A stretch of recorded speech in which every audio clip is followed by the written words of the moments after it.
Good evening, I'm an alcoholic and my name is Jeff. The day I stopped drinking was August 27, 2013. To say that I was sober that day would be a rather large stretch. I certainly was not, and there are many days since then that I have not been sober.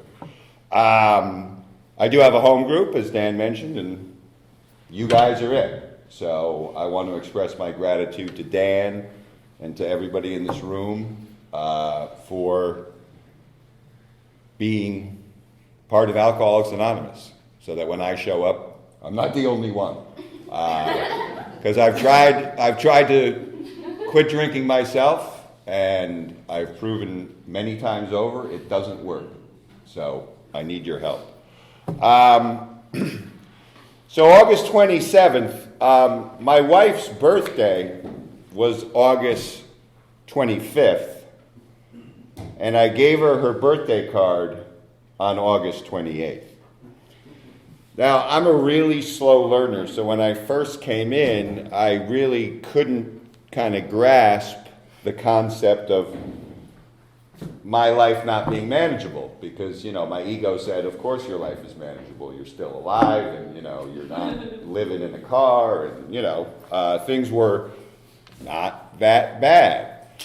So it took me about 6 months, and one day, I was thinking about unmanageability, and I said, I don't think most people give their wife their birthday card 3 days after their birthday. And that kind of clicked. I was like, oh, maybe that's unmanageable. And of course, since your birthday was the 25th, the party started on the 23rd. And, kept going after that. So, again, slow learner, didn't get unmanageability. I'm starting to, get a little clear-headed 6 months later. I'm starting to put some of the pieces of the puzzle together. So, I grew up in Connecticut, and I had a very kind of ordinary, average childhood. No great shakes either way. Parents loved me. I loved them. 3 brothers. Baseball, basketball, football, blah, blah, blah, apple pie, the whole deal. But I do remember being in either like 2nd or 3rd grade and having this thought that like 12th grade was really, really far away. And like, how, if I'm only in 2nd or 3rd grade, am I ever going to make it to 12th grade? And I don't know why I thought that. I was very young, but it was sort of like overwhelming at the time. And I think, people often talk about their grandparents and their parents and all this stuff, and I don't know, and I'll never know. But I think I was born an alcoholic. I mean, that to me was sort of alcoholic thinking. I'm trying to jump 8 or 10 years ahead when I'm 4 or 5 years old. It's like kooky, and it was kind of devastating when I was little. I was like, I'll never make it to 12th grade. It's just too far. Like, why are you thinking that? You're in like 2nd or 3rd grade. It makes no sense. So I started, I go back and, each time you tell your story, you learn a little bit, when you do it, and then you think to yourself, well, what didn't I say? Blah, blah, blah. So all these like little pieces start to kind of sometimes reemerge. So that was something I learned about myself. My mom, God bless her soul, wanted us to have good feet. So she bought these really ugly shoes called Stride Right shoes. Now, I may be dating myself. Some of you may remember. They weren't quite orthopedic shoes, but they were really ugly. And at the time, since I was a little young, I missed the Beatles. So the next coolest thing after the Beatles was the Monkees. And I wanted to be Peter Tork from the Monkees. He had like cool hair, and he could flick his hair, and he played in a band, and people loved him. He was on television. And I was wearing these striped shoes, and they were wearing these skinny jeans and bell bottoms, and they were hip and cool. And I'm walking around in 4th grade, and somebody actually said, "Hey man, those are really cool shoes," in this totally sarcastic, cutting, biting way. Now, I don't know why I remember that. Excuse me, I got to get some water. I don't know why I remember that from 4th grade, but I'll tell you, that stuck with me. I just wasn't cool. And this guy called me out on it, and it dented my ego. And I just realized, okay, well, Mom's making you wear these shoes. She wants your feet to be proper when they get bigger, but, you're not a monkey. You're not cool. So that hurt. That hurt. The other thing that really hurt is when my eyes went back. And I got glasses in 5th grade. And let's just say they weren't Elvis Costello had yet to come out yet, so those aviator thick things were not cool. They were ugly. And they made you look like a dork. And I looked like a dork. So now I got these funny shoes and I got glasses, and I'm like, I'm basically what I'm saying is like a lot of other alcoholics, I don't fit in. And I didn't feel like I fit in. I felt less than, other than, the whole deal. So I get to 7th or 8th grade, and I'll date myself again. Some of you guys remember the Brady Bunch. You remember Greg Brady and his hair? Well, I had Greg Brady hair. It was not cool. It was fuzzy. It was dry, curly. It wasn't cool hair. And so in 8th grade, I remember, my mother said, "Well, why don't we try to straighten your hair?" So she went to the store and bought this stuff that's probably ridiculously toxic, and they probably don't even sell it anymore. Put a bag on my head and tried to straighten my hair.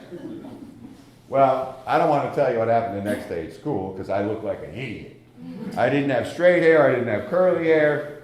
I just had weird hair. And so it was worse than having my regular hair. So it was like, but what I'm just trying to say is I'm trying to go through these things. I'm trying to fit in. I'm trying to be this way. And, I wanted to be popular and all this stuff, and it just wasn't working.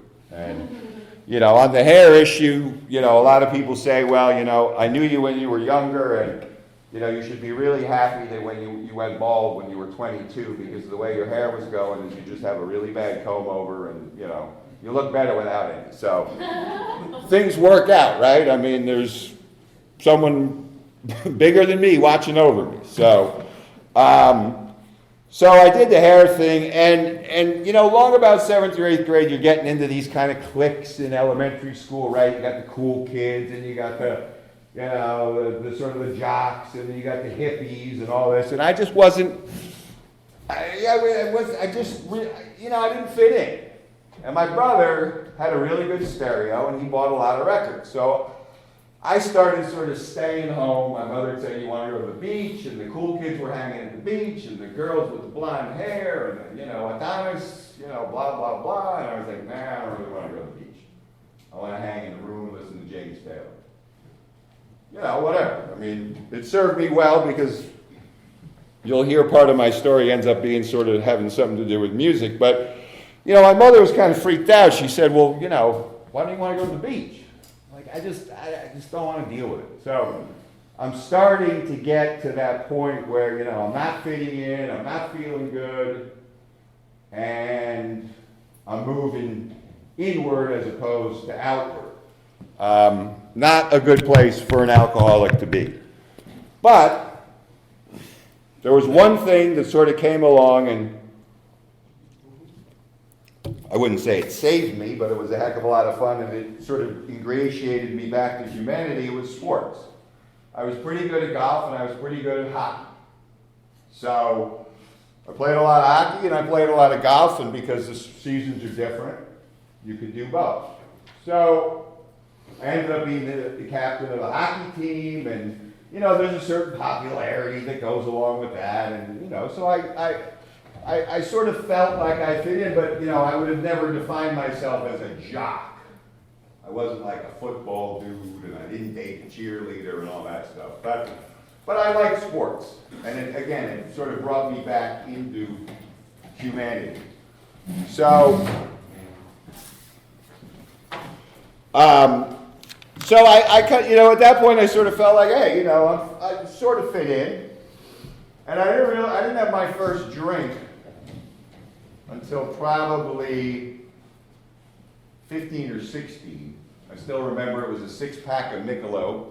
It was the 9th green at Innisarden Country Club. And it was me and kind of another not popular dude. And his brother bought us 6 of Michelob, and we drank it, and we went to a party, and I felt better. Like a lot of things that you hear about people, I just sort of lost a couple of layers of tension and whatever, and I just kind of felt more comfortable. So that, continued for quite some time, just drinking beer, feeling more comfortable.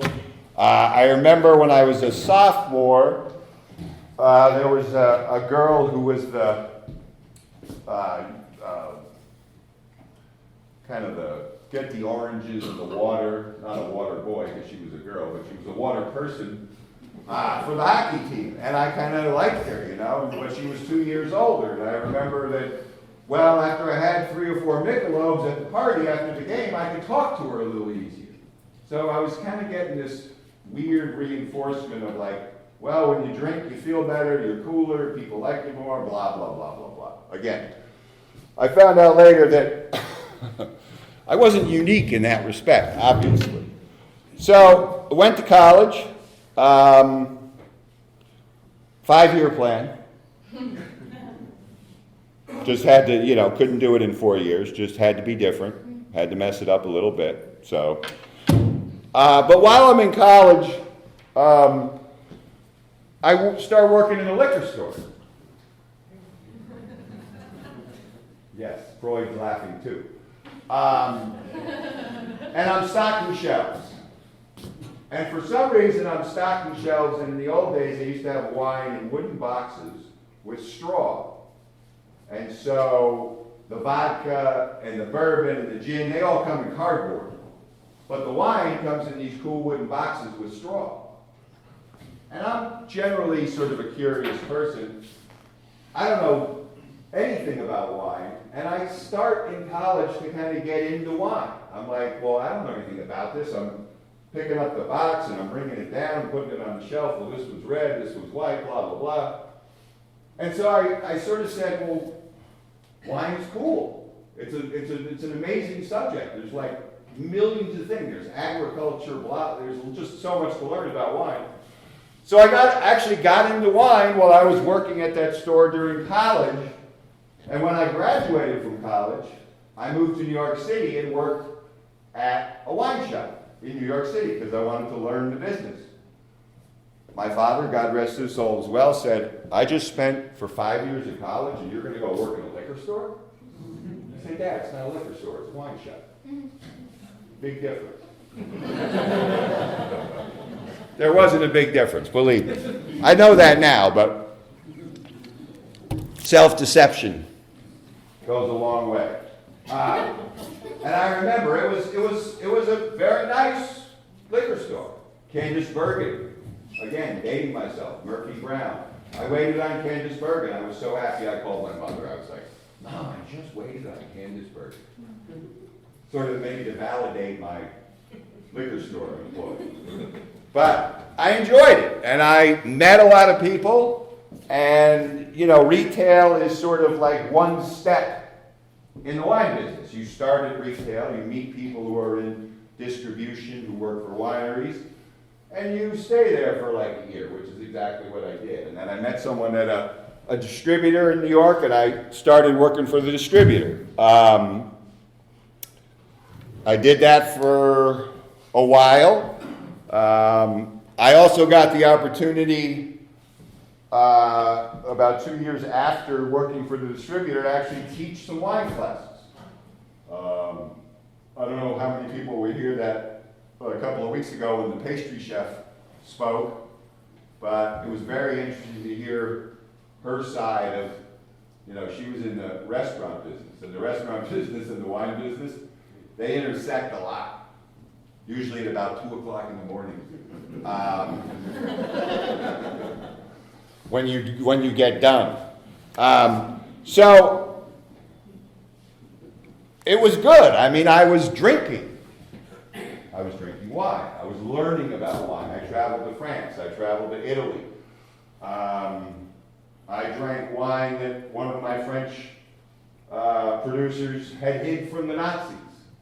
1917 Burgundy, with the whole story. So there's all this, again, I'm sort of curious and I'm fascinated, and it's like, this is cool. This is a cool subject. And, at the time, there were not a ton of consequences. I met a lot of people in the wine business and the restaurant business, some of whom I'm actually still friends with today. So it worked out. It was good. I was relatively happy, and nothing. There was no great craziness. I mean, except for drinking every day. But there were no, so you hear consequences. It was, wasn't that bad, quote unquote. But like a good alcoholic, when things are successful, you want to kind of maybe mess them up a little bit. So at around 30, I decided, well, I've kind of climbed this wine business thing. I started at retail, I worked for a distributor, and I ended up working for a winery from California. And kind of once you work for a winery, the only other step is sideways, where you can work for maybe another winery. And I never really wanted to start my own winery, and I didn't, I wasn't a farmer, so I wasn't going to plant grapes and make wine. So I decided, well, what else do you like? What else is like, what are you passionate about? And it goes back to that music thing. And I decided that the town, I had moved out of New York, I had met a girl from Idaho, of all places, who was an au pair in New York. Very exotic Idaho. Never knew anybody from Idaho. But I dated her for 7 years. And decided to open up a record store. Some of you will say, what the heck is that? Well, that was a place where people used to go to buy music that was pre-recorded. And it was either on an LP, which stands for long playing, that was 33 1/3, or on a CD, which was a new invention back then, or it was on a cassette. And there were 45s and there were EPs. And there were a lot of other ways to get music. But that's what I did at age 30. I opened up a record store. Got out of the wine business except for the teaching. I kept teaching for another, 14 or 15 years. I taught for a long time. So I opened up the record store, and it was about as big as this. It was about 250 square feet. Grew out of that store. In about a year, moved to about a 500 square foot store. Another year later, I grew out of that store and opened up a 1,500, which is where I ended up staying for about 15 years. But round about 91, that girl from Idaho, she thought I had a drinking problem. And I'd only met her father once or twice. But she told me her father was an alcoholic, and that I was exhibiting some of the same behaviors as her father. And I said, well, I don't really relate to your father, because I only met him twice. And I don't think I'm an alcoholic. But we broke up. And like a good alcoholic, when we broke up, I went kind of crazy. Meaning, I drank a lot, and did a few other things. And we were still very tight, and she did something that, in hindsight, thank to this program. I realized it was done out of love and kindness, but at the time I was extremely miffed, which is a euphemism for another word I want to use. She called my parents and said, Jeff's going a little crazy. And I was going a little crazy. I was actually going more than a little crazy. I was sort of exhibiting, now I know, alcoholic behavior. I was devastated by the breakup, and I didn't know how to deal with it, except through drinking. So my father called me, and, do you want to go down? My father had a friend who went to Pennsylvania and dried out and all this stuff. Do you want to go down there where Uncle Joe went? I'm like, no, it's cool. I got it under control. I'll just quit. And everything will be fine. And I think I quit. I quit for a couple of months, and I drank iced tea, and then I just sort of got back into it again. But that was my first episode of somebody saying, hey, look, I have a little experience with this disease. You're exhibiting some of these tendencies. You might want to think about what you're doing with your life. But I wasn't ready. I wasn't close to being ready. So things were going well with the record store. We broke up. I stopped drinking, and the record store expanded, and, things were good. It was a 7-day-a-week business. About 6 years after I opened the first one, a friend of mine and I opened the second one about half an hour away in another town. So I was literally working 7 days a week. I was Monday to Saturday at my store, and then I'd go up Sunday and just keep an eye on the other store. So it was a lot, but I was sort of keeping it together. I mean, it was successful. There's nothing particularly crazy. I didn't know the IRS money. I had done that a while ago, but I learned my lesson, and everything was pretty good. In terms of I was independent. I was making a living. Without being too grandiose, I think I was pretty happy for the most part. But I was also a little, spiritually I always knew there was a little bit more. It was very important for me to go on my own and do that. And when I went on my own and did that, there was still kind of a hollow and an empty feeling. So there was always this kind of little weird, gnawing in there. Yeah, you did it. What now? Couldn't be satisfied. Surprise. So, as some of you younger people will know, there was an invention called the internet, which came out in 97. So I'm selling physical CDs. I'm selling physical records, right? People who walk into the store, they buy the music, it's pre-recorded, they bring it home and play it. Well, this new invention, guess what? They didn't need me anymore. Started when somebody came in and said, oh, you can't get that CD? I'll just order it on Amazon.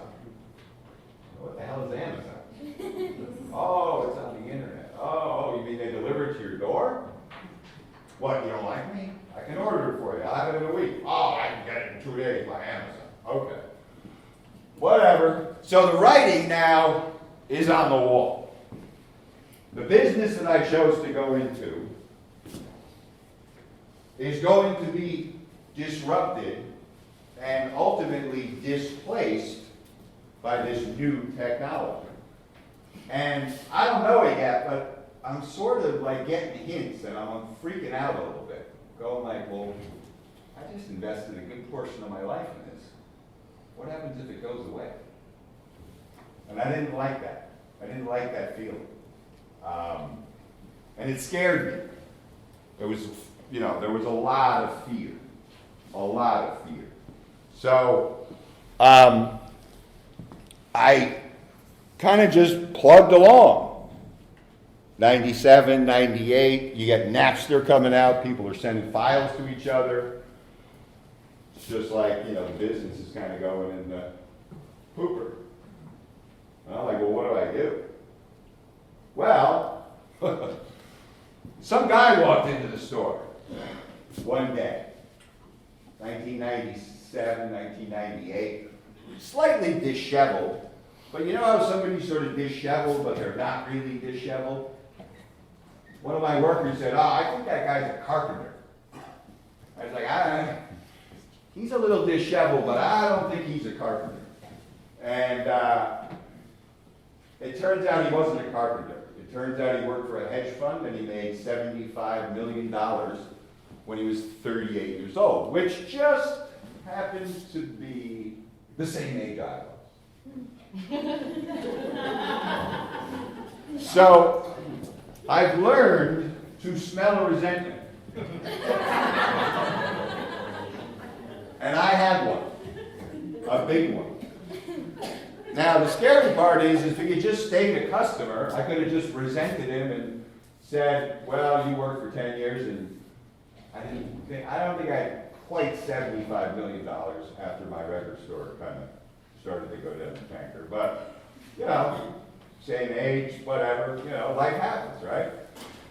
But I could have just let it go, except that because he had so much money, he wanted to get into the music business. And he hired me to work with him and for him.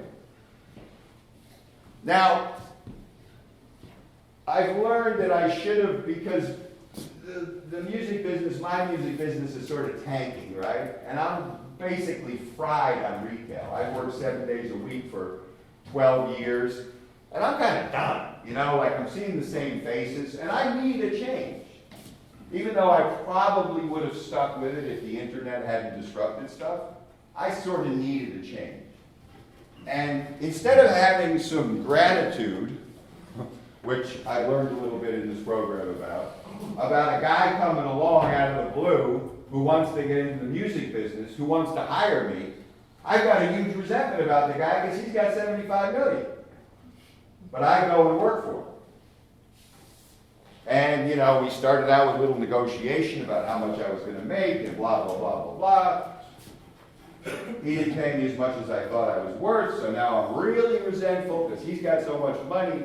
Then he's got the, you know what, to hire a consultant who actually worked in the music business for a lot longer than me, and he hired her for $90,000 a year. Well, you're paying her $90,000. Why are you only paying me X? Who is this person? So within this whole scope that I've decided to go into, I'm like mad at this guy because he's got money. I'm mad at him for paying this woman too much money because she's a consultant. But here I am. I go in and I start working. Needless to say, when you start with something like that, it's not probably going to end well. And it didn't blow up, and, you know, I still know the guy to this day, and I've learned that none of what happened was his fault, it was all my fault. Because I had no gratitude, I had no sense of perspective. I thought the world was against me. I mean, I got to the point where, you know, when my record store sort of was going down, I was just like, well, how can this happen? Well, it can happen because who happens?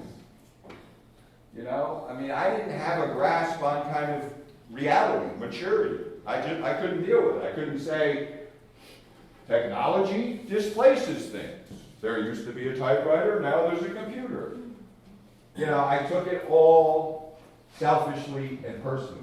I had no sense, I was, you know, emotionally 6 years old. I was like, you're taking my toy away and I'm going to cry. So I've got that. I've got this guy I'm working for, and you know, it worked out for a while. But you know, the record business is a little bit like the wine business, where they say, "How do you make $1 million in the wine business?" Well, you start with $3 million. And the music business, since my record store is going down, my friend decided he was going to get into the music business. Well, getting into the music business in 2000 and 2001 when the music business was tanking, was sort of like starting a hedge fund in 2007, right? You're like looking over the edge. The whole world is about to blow up. And you're like, I have a good idea. Well, he did have a good idea, except that, you know, there were much larger forces at work. That as good as his idea was about starting a small label, it didn't work. So from day one, this small label that he bought and the whole deal, it just was not, nothing happened. We were trying to sell records to stores that were closing. We were trying to shove stuff down people's throats. It was very, very difficult. And finally, I kind of felt like I was to the point where either he's losing money every quarter. Finally, I felt like either, you know, he's either going to close this or I'm going to quit. Because I wasn't happy either. It was hard to do. Even though I had a job, I didn't have any gratitude. I was getting paid, no gratitude. Working for a friend, no gratitude. He wasn't a ball buster, no gratitude. I had no gratitude at all. Everything was bad. So I just sort of basically pulled the plug. And I quit in 2005. And I just said, you know what? I'm done. It's over. I just got to get... And in retrospect, it was actually the right idea. It was the right thing to do because, you know, because of my resentments, because of my lack of gratitude, because of where I was, and obviously, it goes unsaid, my drinking is starting to ramp up.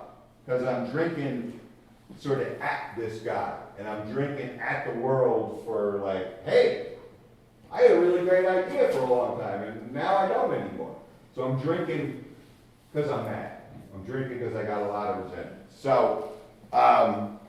So I quit, and I decided I'm just going to chill for 6 months, a year, whatever. I had a little bit of money saved up, and I did. I hung out for a while, and then I caddied for a year. Anybody want to lose weight? Carry 2 bags for 9 months, and you will lose weight. So it was a very good thing. It got me outdoors again. It kind of got me back to golf. I hadn't done any golf for a while, so I did that. But I'm starting to kind of get restless, and I'm going like, well, you know, you're not a young man anymore, and what are you going to do with your life? So I have a very good friend who I've known since kindergarten, and he said, well, I've got a guy who runs this thing in New York. Do you want to go work for him 4 days a week?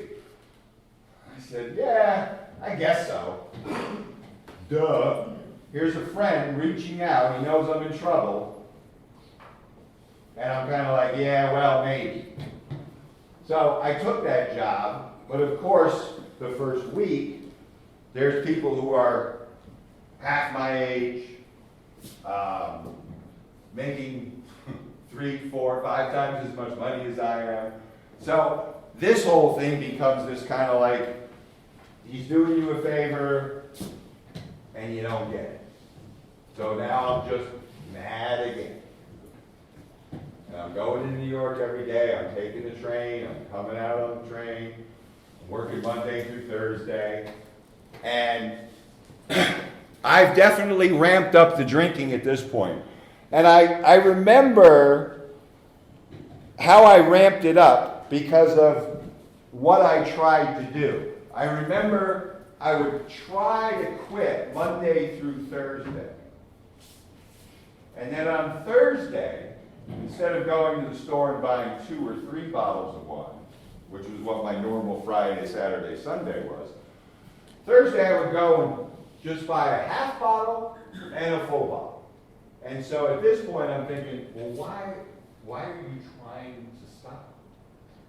Well, I'm trying to stop because I think I know deep down I've really got a problem. So, I'm sort of like, there's definitely something wrong here. And I'm just, I'm sort of floundering.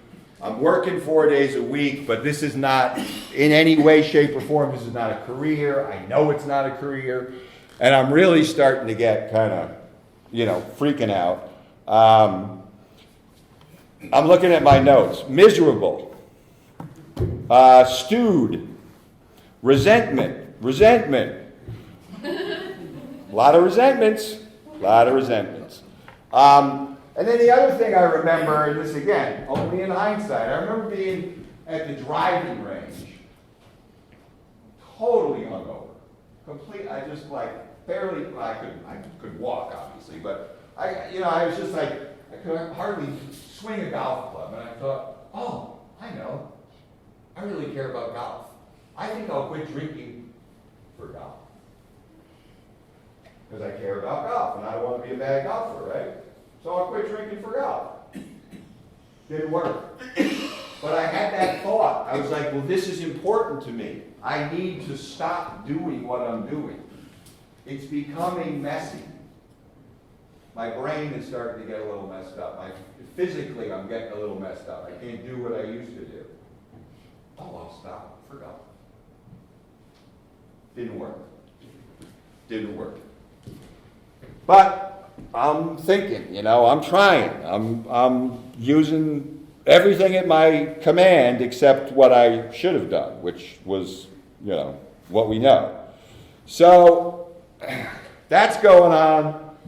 Then my brother and I get together. My two other brothers don't live around where myself and my brother and my mother live.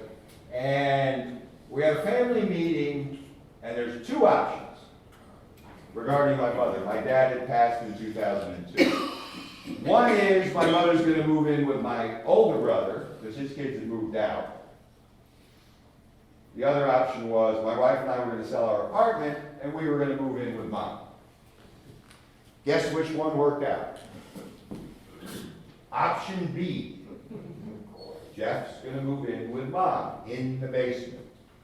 Now, again, in hindsight, I've learned a lot of things about that whole thing going on, and I have to give my wife the ultimate amount of credit for, she was basically the one that agreed to it, to move into a basement, to take care of my mother. Hello. But I was mad. I was extremely upset. I didn't really, want to do it. And it didn't occur to me that there was, a greater force going on and like, you should take care of your mother. No, it's about Jeff. I don't want to move into a basement. So the way that manifested itself was my brother and I got into probably a 2-week argument over the size of the bathroom. And, again, you think back and you go, dude, you're lucky that your mother had the money to even expand the existing bathroom. No gratitude. You're getting basically a new bathroom in the basement. No, it's not about the new bathroom. It's about how big it is. I can't take a shower, it's too small.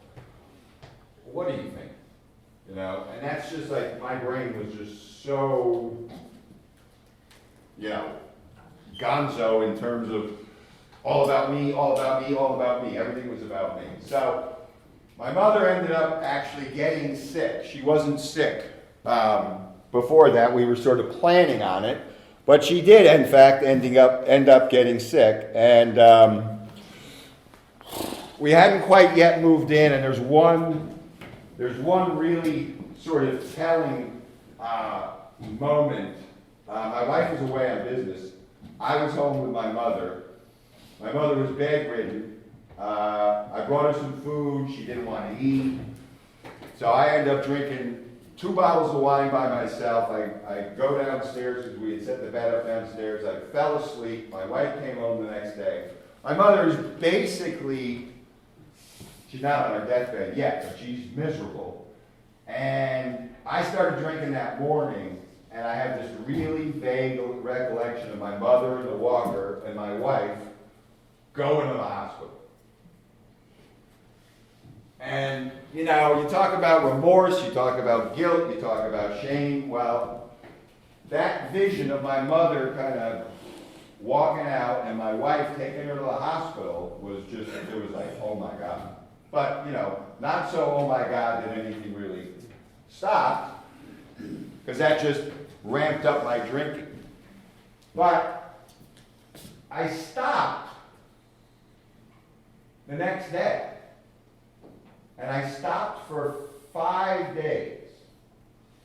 And she passed the following, that was a Friday or a Saturday, and she passed the following Thursday. We thought she was going to come home from the hospital, she never did. And I never thought about this, but I don't think I had stopped drinking for 5 days since I was, 25, 21, whatever it was. And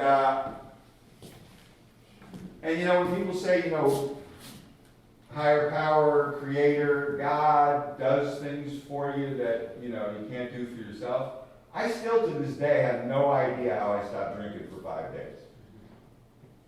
But I know that I hadn't had a drink for 5 days the day that she passed. And I feel very blessed that I wouldn't call myself lucid, but I wasn't drunk. I had been drunk for a long time before that. And, that's a gift, to be able to sort of at least be there and be sort of present for that, for the passing. So, again, I learn these things. The longer I stay in these rooms, the more I learn about stuff that I had no idea about. But I thought, why did I stop drinking for 5 days? Nothing to do with me.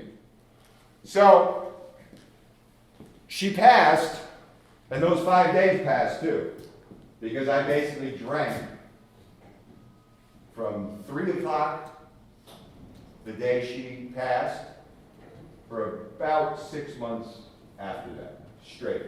Every day, some mornings, some afternoons, all evenings.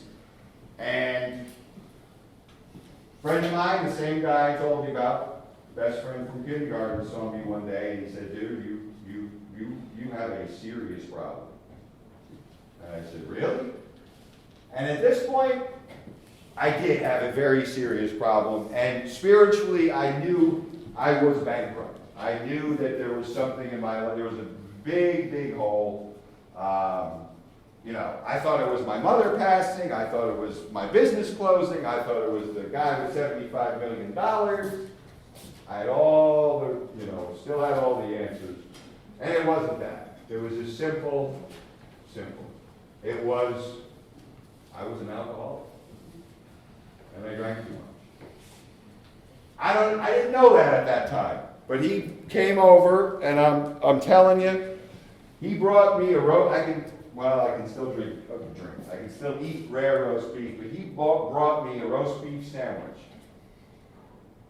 a day, probably the 28th. And if I didn't look at that thing for 10 minutes, I looked at that thing for 6 hours. I couldn't eat that roast beef sandwich if it was like the last thing on earth. I wasn't spitting up blood, but I couldn't eat. And he brought over his computer and he said, here's the program. It's at the hospital. It was an outpatient program. And I don't know. I mean, my gut reaction, my go-to reaction for many years would have been, you're not telling me what to do. But I knew at that point, I really knew, I was like, there's something missing. You're a mess. Again, there were, no outward real consequences, except that I was a complete mess. But I knew inside I was just bankrupt, spiritually, the whole thing. And so he said, you should do this. He ran a very big company. They had big companies these days, obviously have treatment, people they talk to. And so he had talked to a gentleman who was a member of Alcoholics Anonymous. And he said, you just got to start. You got to take the first step, and you got to go to this program. And for some reason, I had the willingness, and I said, I will do that. I will do that. So I did that, and that was 5 days a week, 3 hours a day. Show up, get some information, blah, blah, blah, go home. And I stuck with it. I think I was so desperate at that point that I finally decided I got to do something. So I stopped drinking. So that ended, and they tell you two things. One, a lot of people here probably, you got a sheet of paper, and they said, you know what? This is a nice little cocoon to sit in for 4 or 5, or for 2 or 3 months. But when you get out of this cocoon, you're going to need a support group. And I was like, yeah, right. I haven't drank in like 3 weeks. I feel good. What do I need anything for? Well, I know you're going to do it on your own, but I still need you to go to AA meetings and get your sheet signed. It's like, all right, well, there's one like 5 minutes from my house. So I started to go to a few meetings to get my sheets up, to my sheet signed. Second thing they told you is once you finish part A of this program, your insurance paid for it, we want to make a little more money, you should go to part B. I was like, oh, okay. So I go to part B, which is at night, and it's not 5 days a week. And the second night I was there, I heard a guy say to the counselor, oh, you know, I smoked some pot over the weekend. Did I break my sobriety? And I'm thinking, well, you know, I'm not the counselor, but it sounds to me like you broke your sobriety. And the counselor said, yes, you did. And I say that because those meetings I started to go to, as reluctant as I was, they actually started to make some sense. So as I kind of got away from the IOP and more into Alcoholics Anonymous, I started to hear things in these rooms that made sense to me. And some of the things I was hearing in this IOP thing wasn't making a lot of sense. And there were several people, a lot of people, whatever you want to call it, who I don't think were that serious about their sobriety, which I'm sure we've all met those people. But I was fortunate enough to sort of have the willingness and to have the ears to attend these meetings and to actually hear things that for me made sense. And I feel very grateful for having had, given the willingness to do that and to stick around. I just basically listened for a really long time. I didn't try to be Mr. AA. I didn't try to do anything crazy. I just basically sat and listened. And, it is working for me. And it's working for me because of you guys. Not material, but the one thing that AA helped me get through is I moved. I moved about 1.5 years ago. And I seriously doubt if I were still drinking, if I ever would have moved, because I talked about moving for a long time. You know how we talked about doing things. But I actually did move. And I tried to kind of mess it up because my alcoholic thinking still arises. And when I got here and I saw 75 boxes in the garage, I said, I'm okay. I don't really need to go to a meeting. I just need to undo my boxes, get all my stuff out. And about 6 days later, I was stir crazy. And I remember walking into this room, and the person who greeted me knows who she is, and I felt safe. And I felt grateful. And I think I still feel safe, and I definitely feel grateful for primary purpose, for all the meetings I can go to in Moore County that I go to. I do have a sense of gratitude. It's definitely something I learned here in AA, and I got to stick around because I can't do it myself. I need your help. So that's sort of my story. Thanks for listening.